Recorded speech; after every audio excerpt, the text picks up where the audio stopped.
welcome back to my booktube channel. So today I am coming at you with the Harry Potter and the Order of the Phoenix book review. So it's kind of weird for me to just come out of nowhere and then suddenly start in the middle of the Harry Potter series. Like, who do you think you are?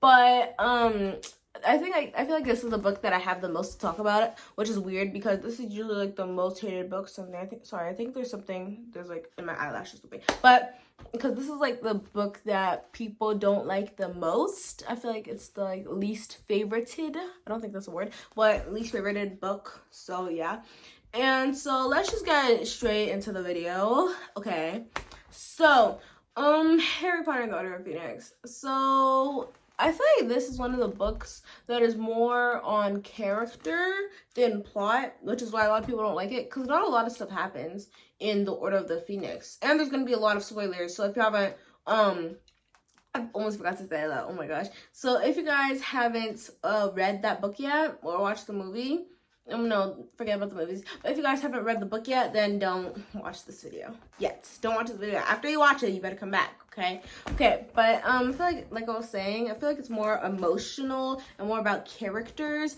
than about the plot. Let's think. Order of the Phoenix. It's been like a month since I've read this book, so I just remember having like a lot of emotional stuff to do with it, with like, you know, Harry dealing with Sirius's death.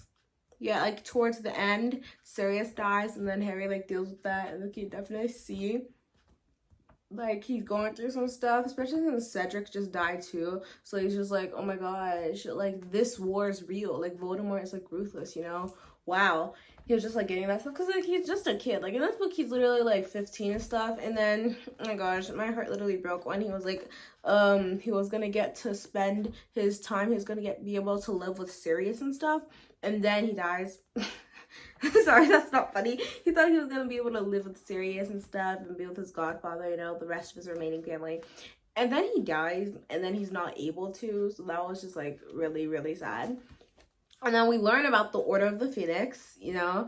We learn about that, like come to the secret organization place, and then they want to like join and stuff. I actually thought that was what the book was gonna be about. Like Hermione, Ron, and Harry wanting to be part of like the Order of the Phoenix, but it wasn't. Like that only happened for a while where they were at Grindelwald Palace, you know, with Kreacher and stuff. But sorry, I see now after I read it, and I haven't watched the movie yet. After I read the book, I was like, why did Sirius have to die? Like, why did J.K. Rowling have to do that? Like, there was no point of that. Like, just make Harry sad. Like, what? You're ruthless. But, and then I realized, oh my gosh, like, if Sirius's death didn't happen, none of these other stuff would be able to happen in the other books. I'm not going to give you spoilers for that, but, like, you know, it was very important that Sirius died and stuff like that. And why did Sirius die anyway? Oh, right, her. We're talking about Umbridge now. Oh my gosh, I have so many problems with Umbridge. Who doesn't, though? Like, I think she's even worse than Voldemort. Wait, no, never mind, nope. Umbridge is just, like, evil. And then when when she was like borderline torture, that wasn't even borderline torture. She was actually torturing him, okay? And when they go to detention and stuff, like detention is actually like okay. Like all you do is stay there, you get to do your homework, and you just stay still and you stare at the world and stuff. Like that's all you do is detention. I'm pretty sure. I've never been to detention before, but I think that's all you do is detention. So like him having him write what? I can't speak today. Anyway. Her having him write with his own blood, there's so many things wrong with that. Like that pen poked at his skin and stuff and like ripped it apart. And so like the ink, there was no ink. The ink was his blood, and that's just so many problems. And I was like so mad when he didn't tell anyone, but I get why he didn't tell it, you know.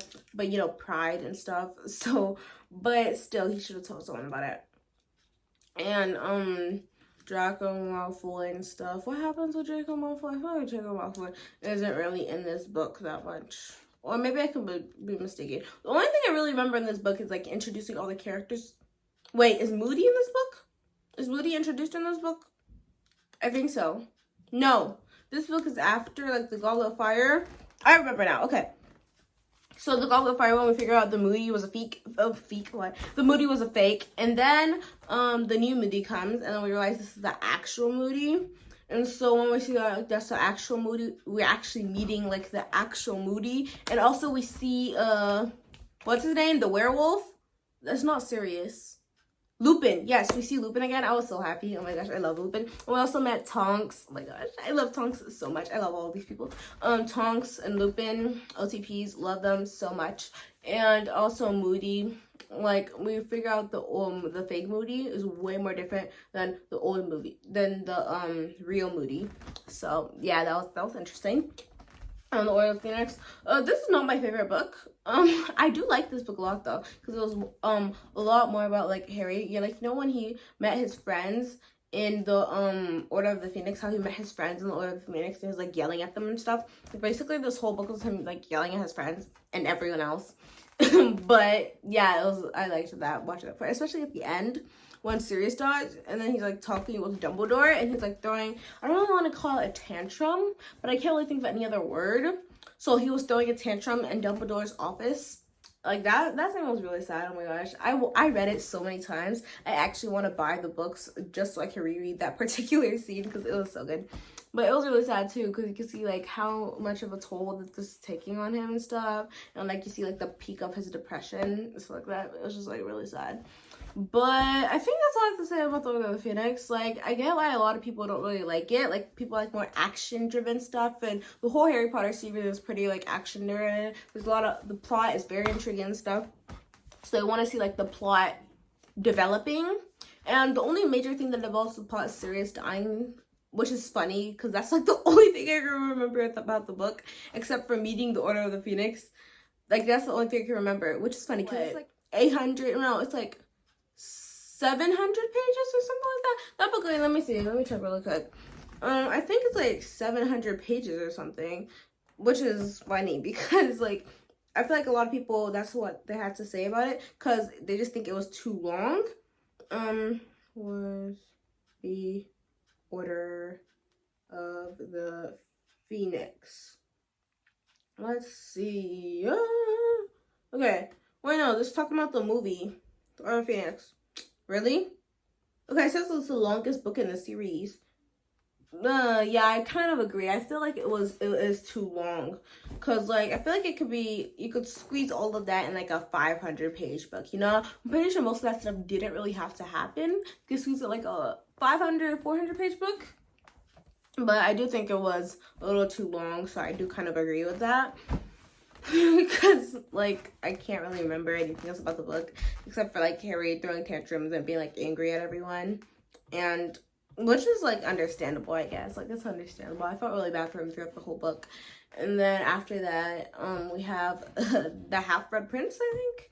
Like, yeah, the Half-Blood Prince, and then we have the Deathly Hallows. The Deathly Hallows is a whole nother story. We're not going to talk about that now, but I think that's all I have to say about this book. Thank you for watching my book talk.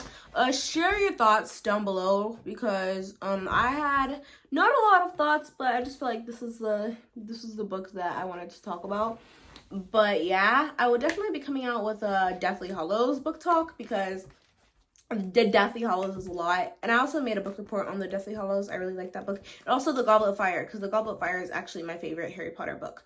So if you guys have any other ideas, any other books you want me to read or something, because I'm actually just finished reading The Hunger Games. I got Catching Fire today, so I'm going to read that. And then Mockingjay. I also read Children of Blood and Bone and The Ember of the Ashes. If you guys want to see that, just comment down below what do you want to see. So movie. I really can't talk today. Any ideas? And I will see you guys in my next video. Bora. Make sure to stream My Universe by BTS and Coldplay. Okay, bye.